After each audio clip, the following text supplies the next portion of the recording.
ready? Call this meeting of the Cartersville City Council to order. If you'll please stand for our invocation and pledge. I'd like to pray for us in our work and pray for the family of Edsel Dean. God, who created us to live in community, to promote the well-being of all, guide the members of this council to promote fairness and mutual respect among all our citizens. Guide all of us in the delivery of services to citizens. We gather this night so aware of the death of Edsel Dean, longtime member of this council and public servant in so many ways. Comfort all of us who grieve, especially his family. In your holy name we pray. Amen. Amen. Please join me in the pledge. I pledge allegiance to the flag of the United States of America and to the republic for which it stands, one nation, under God, indivisible, with liberty and justice for all. Please have the roll, please. Carrie Hodge, Ward 1. Here. Jace Stepp, Ward 2. Here. Louis Tonsmeyer, Ward 3. I am here. Lindsay McDaniel, Ward 4. Here. Diane Tate, Ward 5. And Lori Pruitt, Ward 6. Here. Well done, Catherine. Our first order of business is the approval of our council meeting minutes from our March 5th meeting. Council, you've had these well in advance of tonight. Chair will entertain any changes, or if there are none, a motion would be in order. Motion to approve. Second. All in favor indicate by saying aye. Aye. Motion carries unanimously. We have the second reading of an ordinance this evening regarding flood ordinance revisions. Mr. Sanders, if you'll get us started. Thank you, Mayor, Council. This is the second reading for a revision to our flood ordinance. This is the model ordinance that the Northwest Georgia Metropolitan Water Planning District recommends that we adopt, actually requires us to adopt. We do have one proposed amendment to the first reading, and that amendment allows an exemption for previously platted lots, which meet the minimum FEMA building requirements. So it, in effect, grandfathers in previously platted lots. And we still recommend approval. Thank you. And council, if you, when we get to that point, after discussion and questions, the motion should indicate that you're adding that amendment to the motion. So, any questions for Mr. Sanders on this item? And is there any discussion? If not, a motion's in order. I'll make a motion to approve as recommended to amend. Second. All in favor indicate by saying aye. Aye. Motion carries unanimously. Thank you, Tommy. Thank you. Sam, you're taking the next one, correct? Sure. What you've got in here are an ordinance and a resolution. This is a request from Aquafil at their new location on Friction Drive. It's similar to what the city council had granted for them at the first location in Cartersville.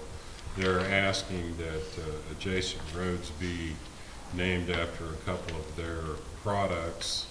The city attorney's office has researched this and found that they would be the only location out there that would be impacted by these name changes. So what they're asking you to do is change the name of Quality Drive to Eganell Drive and the name of Friction Drive to Fiber Drive. And as I mentioned, there's a resolution in here and an ordinance. Of course, it's up on the first reading. Okay. Any discussion at this point?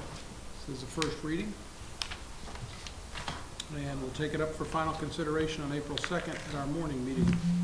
Mr. Menino, you'll get us file AZ 1501, please, sir. Thank you, Mayor, Council. This case, as well as the other ones that are recommended from the Planning Commission, have all been properly posted and advertised, and there appears to be no conflicts of interest. This particular request is on Benham Circle over off Grassdale Road. It's a city-initiated donut hole annexation, and with that, as you can see on the map on the wall, it's completely surrounded by city jurisdiction. And the Planning Commission did recommend approval of this annexation and zoning to the R20. zoning category. Because it was city initiated, the actual property owner is not here, but it was at their request that we move forward with this. Okay, thank you. Any questions for Randy at this point on this item? I have a question. Okay. It's an old one though. The donut, as far back as you can remember, how long have we been using, running into the donut situation and why? I've been here, As long as I've been here. yeah, I've been here at least 12 years, and we've been slowly trying to annex I want those to, particular I want donut to say holes. in '09 or '08, didn't we kind of initiate that program where if they came to us and it was in a donut area, we would eliminate? Council made a motion, and there was a resolution passed to waive the actual fees of the properties that were completely 100% surrounded by That was like the first year we were. city I think it was jurisdiction. '08. And since then, every year, after we go through a process, we re-notify the ones that are still not in the city, and every year we seem to get a few more that keep coming in. The reason why I I asked didn't you realize that, you did that. the reason why I asked because a lot of times when I'm talking to the fourth ward, various little items, I mentioned something about the donut, that they look at me like it's something to eat, you know? It's just a term we use for completely surrounded by the county jurisdiction. I mean, the city, the county, Technically a donut hole, but yeah, completely surrounded by the city jurisdiction. Okay. any other questions or discussion at this time? Thank you, Randy. I'll open up a public hearing relative to the annexation portion of AZ 15-01. Anybody wishing to step forward, speak for or against may do so at this time. And seeing none, I'll close the public hearing relative to the annexation portion of the request, and I'll now open up a public hearing for the zoning portion of the request, AZ 15-01. And again, anybody wishing to step forward, speak for or against may do so at this time. And seeing none, I'll close the public hearing for the zoning portion of the request of the application, and we will take this up for final consideration at our meeting on April the 2nd. Mr. Menino, please take up to file SU 15-01. Thank you again, Mayor and Council. This is located at West End Commons, 650 Henderson Drive. It's a use permit application. If you recall, back in 2010, when we amended the zoning ordinance, prior to that, only the DBD zoning, the downtown zoning, allowed residential above commercial areas. With that, we put some criteria in the zoning ordinance. As long as they met certain standards and criteria and reviewed by the city, we would allow it in certain other zoning categories. And with that, this application met that criteria, went before the Planning Commission, and the Planning Commission did recommend approval of this application. Okay. Any questions for Randy on this portion of the request at this time? And just to clarify, it has to be second floor or higher? Well, the ordinance says above or behind, Okay. or actually below in basement space. It's also allowed with a special use permit. This particular application is above. In this particular center, the back buildings have a second story on them, built into them, and with that, that's where the proposal is on these. Other questions at this time? Thank you, Randy. And I'll open up a public hearing relative to SU 15-01. Anybody wishing to step forward and speak for or against may do so at this time. And seeing none, I'll close the public hearing for SU 15-01. Again, we'll take this up for final consideration on our April 2nd meeting. Next item is ZMA 15-01. Randy, you're getting your walking in tonight. This is it. Every year, we readopt the zoning map. We take in the cases that were zoned and annexed from the prior year. With that, we make those changes to the official zoning map, so we have a current map always on hand. And with that, we had our first meeting with Planning Commission in March. That's why it's taking so long to get to you. But the cases that are reflected on the map are the ones that have been added in 2014 through the end of December. Okay. And Planning Commission also did recommend approval of the revised map. Thank you. Any questions for Mr. Menino at this point? All right. There are none. I'll open up the public hearing relative to ZMA 15-01.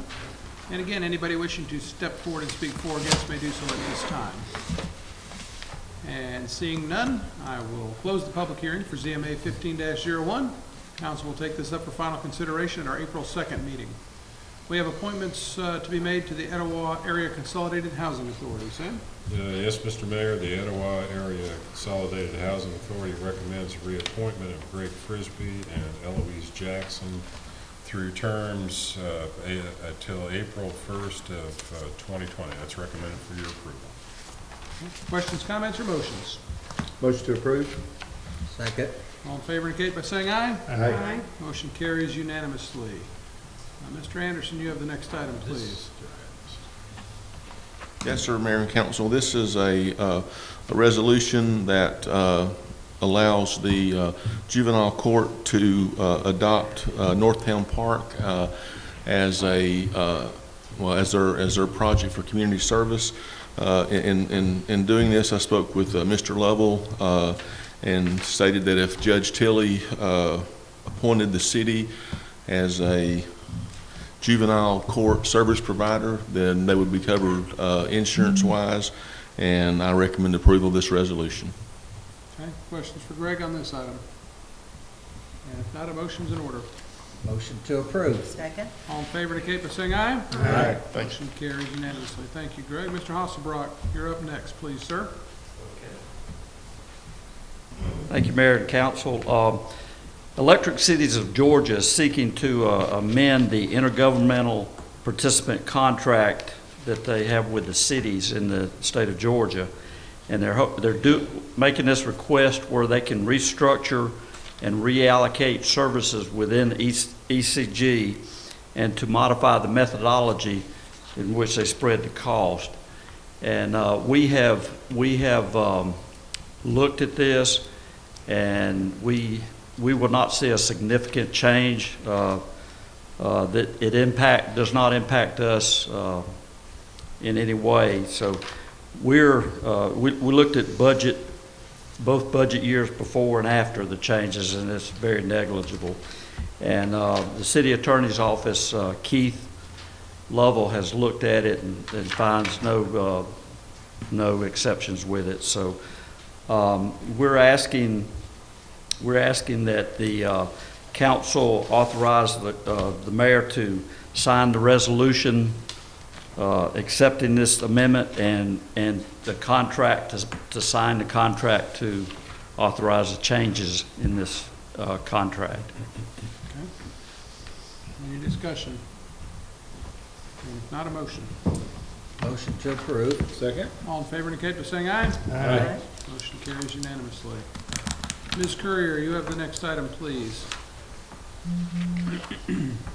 Mayor and Council, the Downtown Development Authority Board of Directors has selected Hagler Systems Architecture to do the architectural services for the pavilion that will be built in Friendship Plaza. An agreement with the City of Cartersville and Jim Hagler is presented to you this evening. Since that is on city property, the city attorney has reviewed and your approval is recommended. Okay.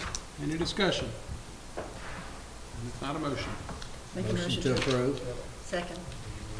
All in favor indicate by saying aye. Aye.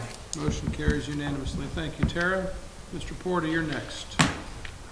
Yes, Mayor and Council. The City of Cartersville has some damage to our fiber system on South Irwin Street by a contractor. They've agreed to pay that as long as City Council signs the release liability. I recommend approval of that so we can get reimbursed for the damages. Okay. Questions, comments, or motions? Motion to approve? Second. All in favor indicate by saying aye. Aye. Motion carries unanimously. Chief Carter. Good evening, Mayor and Council. In 2000, the City of Cartersville and Bartow County went into a regional agreement for an automatic aid of response during emergencies. So that agreement has been revised in 2004, 2006, and several times in 2007. What we bring before you tonight is a new agreement that consolidates the original agreement and all of the revisions that have occurred over the years. The only change within the agreement that we're seeking, in the original agreement, anytime that any particular street was changed, added to, or deleted for emergency response under automatic aid, that particular property had to come before the Mayor and Council of Cartersville and also the County Commissioner.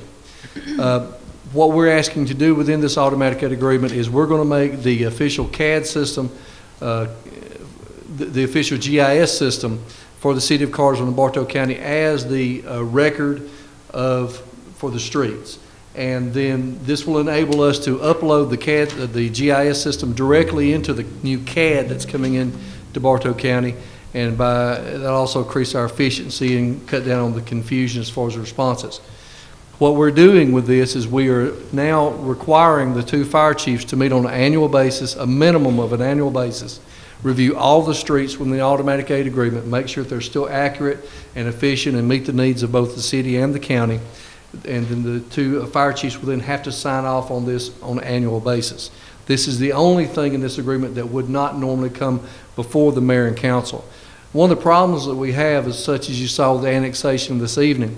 If that was an area that changed our automatic aid agreement, it would affect our response probably for a 30 to 45 days before we can get before the political bodies to get the actual execution. So that was the driving force behind this automatic aid agreement.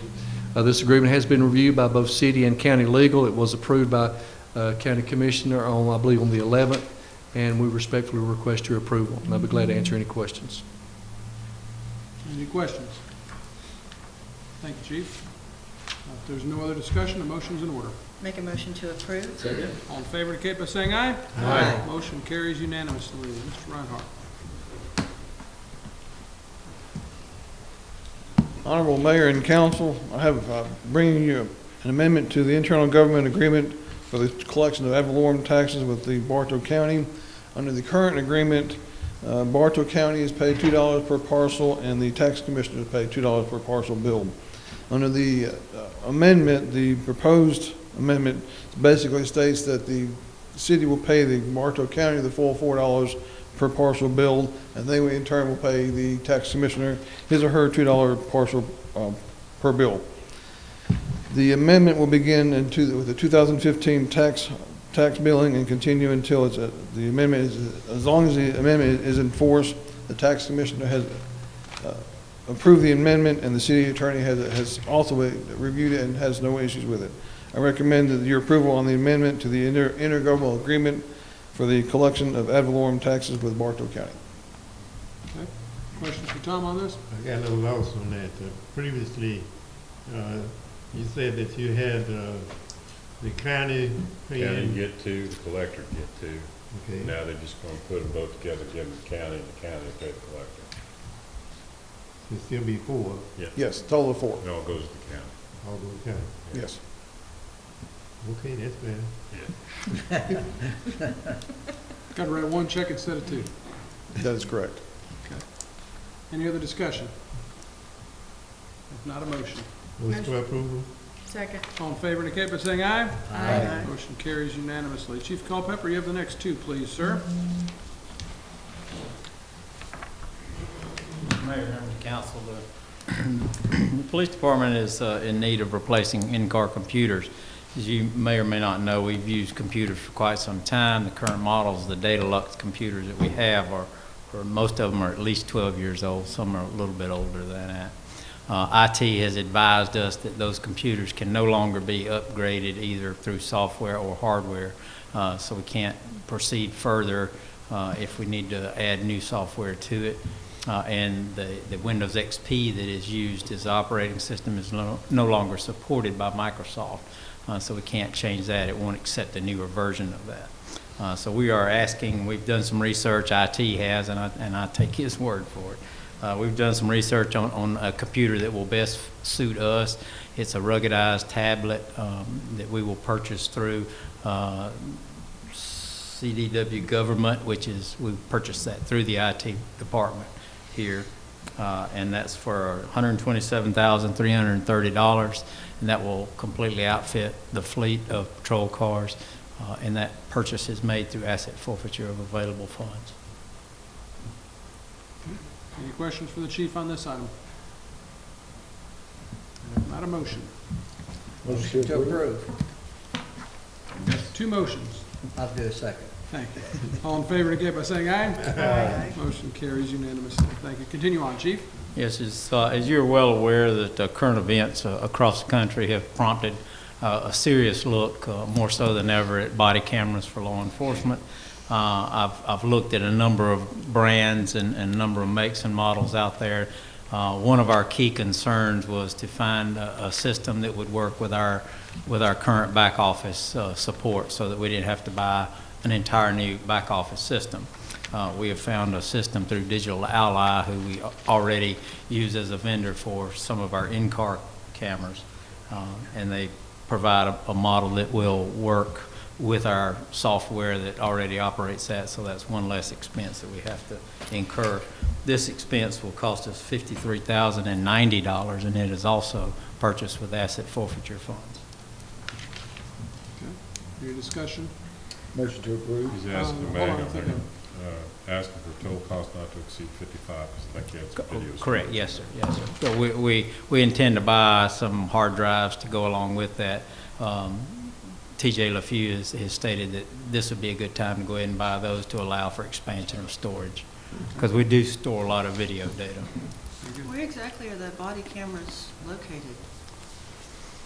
They can be worn in a number of places. Typically, the officers wear them centered on their chest or on their shoulder somewhere. They get the Straight on, photograph is coming straight to them. and they'll be compatible with the new computers Yes. that we're getting for the cars as well? Everything will work together. You watching basketball games over there? I thought that'd be Keith Love doing that tonight. I just touched it and started playing. Motion to approve for the project not to exceed 55,000. Second. All in favor indicate by saying aye. Aye. Motion carries. Thank you, Chief. Tom, you got the last couple here.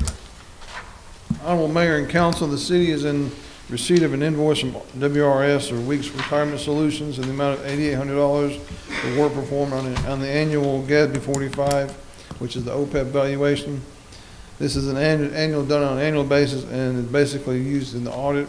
I recommend the invoice for WRS in the amount of $8,800 be approved for payment. Questions, comments, or motions? Motion to approve. Second. All in favor indicate by saying aye. Aye. Motion carries unanimously, and that takes us to our financial report. Yes, sir. Honorable Mayor and Council, tonight we'll be reviewing the financial report for January 2015 and comparing it to January 2014. In the general fund, revenues have increased over last year by approximately $955,000. Expenses have decreased by $987,000. This is due basically to increased personnel expenses and increased capital expenses combined with decreased operating expenses. Again, if you remember, in 2013, December of 2013, the general fund transferred about $1.3 million to pay off the TANs owed by the SPLOST fund. Three areas of revenue that I look at on a monthly basis are local option sales tax. We have an increase there over last year by $226,000. Police fines and forfeitures, a decrease of about $24,000. And building permits and inspection fees, an increase of about $31,000.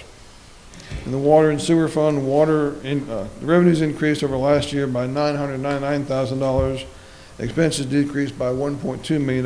This is due mainly to decreased operating expenses, decreased debt servicing expense, and decreased capital expenses.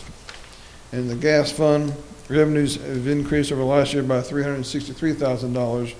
Expenses have increased by $430,000, and this is due to increased operating expenses and increased cost of purchased gas. In the electric fund, revenues increased over last year by nearly $2 million. Expenses increased by nearly $2.1 million. This is due to increased personnel expenses, increased cost of purchased electricity, and increased capital expenses. In the stormwater fund, revenues increased over last year by $27,000. And the expenses have increased by $132,000, and this is due to increased personnel, increased operating, and increased capital expenses. In the solid waste fund, revenues increased over last year by $34,000, and expenses decreased by $45,000. And this is due mainly to decreased personnel expenses coupled with increased operating expenses. And finally, in the fiber fund, revenues increased over last year by $80,000. While expenses have increased by $53,000, and this is due to increased personnel expenses, increased operating expenses, and increased capital expenses. That is my report for the night. Thank you. Any questions for Tom on this? So in a nutshell, the water and sewer is about 500-something thousand better because of the capital expenses? Largely, yes. Yeah, without pulling out the data out of there and gonna pull some more out to pay for that 41,411 project, so we'll hit that, pull that back down. And my understanding is they're just in the beginning, kind of in the beginning phase of those, so those expenses should be We'll hitting. pull about $1 million out of there, $1 Correct. million out of cash, so it's overstated a little bit right now. And what was the main reason for the roughly $800,000 increase on the electric expenses between this year's January and last year? Largely due to the increase in cost of electricity. We've had a major increase there. Okay. Any other questions?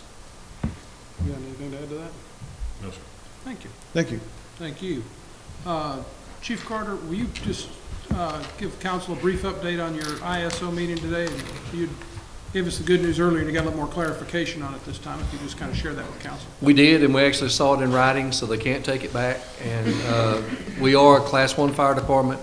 We're actually what is called a Class 1/1X, where in the past we were a 3/9. And what that means for the 1X is anyone that is within 5 miles of a station and does not have a fire hydrant within 1,000 foot of their property would have a different rating. That has very minimal impact to us here within the city. However, it is one thing that we have already begun working on today to double check where that lays. As far as the Class 1 is concerned, we're encouraging all citizens to contact their local insurance agent and then actually see what the personal impact of a Class 1 will do for them. We do know that their insurance rates are going to improve, but ISO did confirm for us today that each individual company, that they use the ISO rating scores differently per company, so you really need to contact your independent agent. And it'd be remiss of me to try to give you any kind of actual percentage drop as far as concerned. We did learn today that we'll be reviewed again in 4 years, being a Class 1, which they will come back, look at any major revisions and just to see where we're at and how we're maintaining. A couple of the highlights from today, we actually increased almost 18 points over our 2005 score. We are solid into a Class 1, even taking away the bonus points under the new ISO rating schedule. We still made a Class 1 with the massive improvements between 2005 and 2015. Well, I guess one thing, though, that I'm proudest of, I just do want to point out to you, they have a divergence factor. And this divergence factor, actually, when they take points away, if we have a fire department that's doing really well and a water department that's doing so-so, or a water department that's doing really well and a fire department's doing so-so, they look at that gap between the two and they will actually take points away.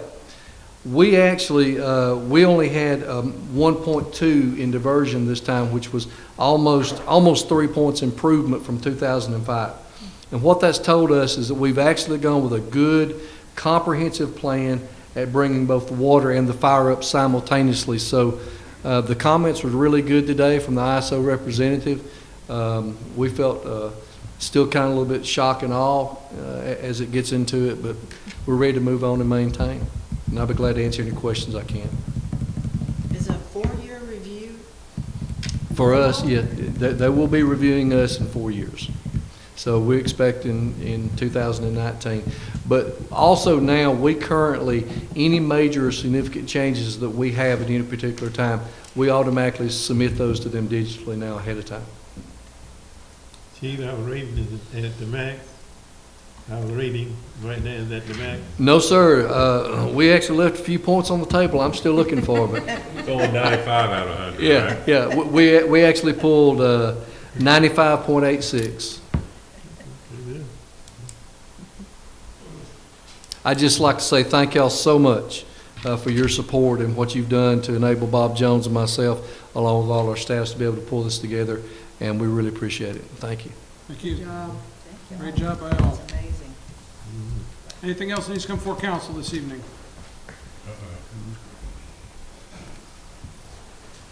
Yes, sir, Mayor and Council. Just want to invite everyone to Dellinger Park next Saturday, March the 28th. That is our I think it's about the 13th annual egg event that we've had at the park. This is the egg drop. The event starts at 8:30 with the first egg drop taking place at 10 a.m. It goes from, and it ends at 2. It's for ages 2 to 12. There'll be a lot of games, a lot of fun going on. And I would like to mention our sponsor for this event, Cross Point Church, does a tremendous job for this. They have over 300 volunteers, and they expect around 2,500 kids out there. So it should be a good time. Thank you. Very good. Thank you, Greg. Anything else? I do want a couple of notes here. Obviously, as Councilman Tonsmeyer mentioned in the invocation, Edsel Dean passed away today. He served on city council for 26 years, and 16 of those as mayor pro tem. During his tenure, he served both in Ward 1 and in Ward 6. And so our thoughts are with his family as they lose him today. Also, Bobby Roberts, who served on council for 8 years out of Ward 5, lost his wife today. So our thoughts with his family as well. If there's nothing else, Chair will entertain a motion to adjourn. So moved. Adjourn.